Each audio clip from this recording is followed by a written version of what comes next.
Nicola Sturgeon, her political career lies in tatters, does it not? Well, we certainly welcome the decision by the Supreme Court that the Constitution is reserved to the UK Parliament. We want Nicola Sturgeon now to get on with addressing the issues we have with the cost of living crisis, with the teachers going on strike, and with all the other issues that she is facing, particularly around growing the economy and the inflationary pressures that we're facing. So it is really welcome that we can get on with, dealing with the things that matter to people of Scotland. How are you going to counter the narrative from the SNP at the next general election, which is that this is not a vote for a general election, this is a vote for Scottish independence? What are you going to do to counter that?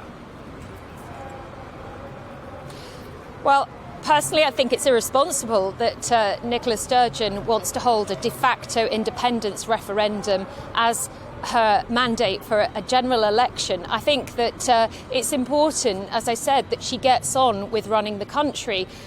She also needs to be working with Rishi Sunak, the Prime Minister. He said that today at PMQs. He wants to work with her. He wants to ensure that people can get through the challenges that we're facing right now, the cost of living crisis and the waiting times in the NHS. And it's important that we focus on those issues in particular. Nicola Sturgeon has wasted hundreds of thousands of pounds of taxpayers' money trying to bring about an independence referendum. Every year, year in, year out, she talks about another independence referendum. I think she should be concentrating on the issues that matter to the people. We've had an independence referendum. Yeah. We had that in 2014. And Scotland said no. They want Nicola to get on with the day job.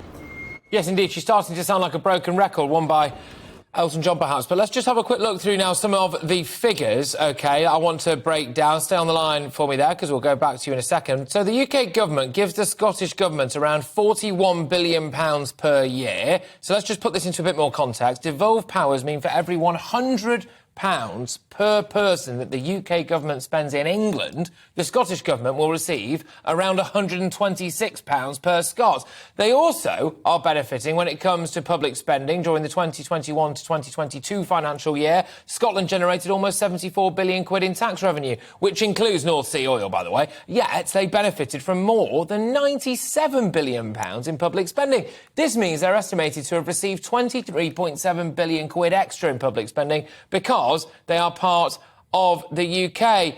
I'll throw it back to you now. Why should the rest of the UK want Scotland? Well, it's important that the United Kingdom sticks together because we are stronger together. We saw that during the COVID crisis. We had a great response from the British Army. We had essential support during the COVID crisis. With furlough, and now we are as one supporting each other to get through the cost of living crisis.